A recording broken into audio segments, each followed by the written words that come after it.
So Mattis quit. And the president said he quit because he's tired and he wants to retire after many years of service, but I think it was pretty clear from Mattis's letter why he's quitting. He's quitting because he thinks the president is a jackass who treats our allies like crap. So, here's to that.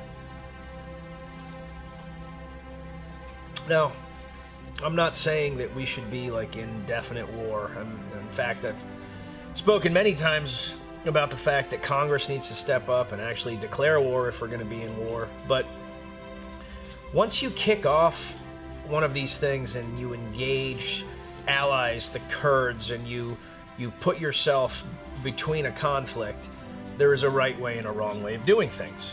And probably the right way is not to take a private call from President Erdogan of Turkey, where Erdogan basically says, you better get out of Syria, as if, like, that motherfucker has a leg to stand on.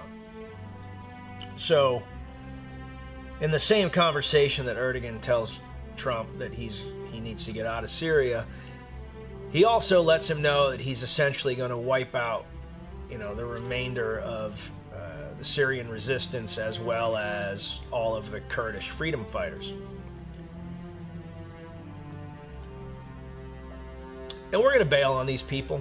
We're going to bail on people that have fought alongside us against ISIS forever, who are our staunchest allies in the region, and we are going to put their lives in the hands of not only Syria, which obviously has problems with them, but Vladimir Putin and then Erdogan, who, the Turkey of right now is not the Turkey of 10 years ago. Turkey has jailed more journalists than China. In Turkey, Kurds are barely allowed to vote. It's almost impossible for a Kurd to run for office. And this guy has straight up run the Islamo-fascist playbook, and he plans on committing a genocide against these Kurds. He's teeing up, Armenia too. And no one in the States cares, because we're just kind of falling back on this, well, it's not really our problem, even though we had a huge hand in creating this problem.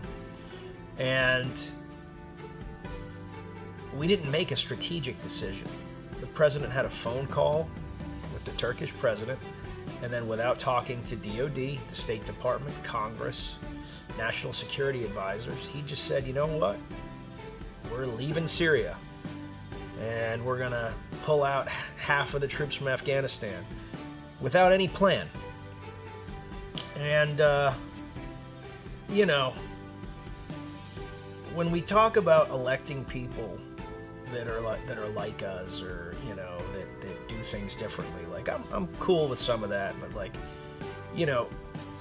in general terms, people that go with their gut are wrong. And there is a time and a place where you should be listening to experts and making an intelligent decision versus shooting from the hip when you're talking about, potential genocide, the destabilization of a region, turning the Middle East over essentially to Russia as the new hegemon. And it's impossible to look at any of that as like a great fucking idea.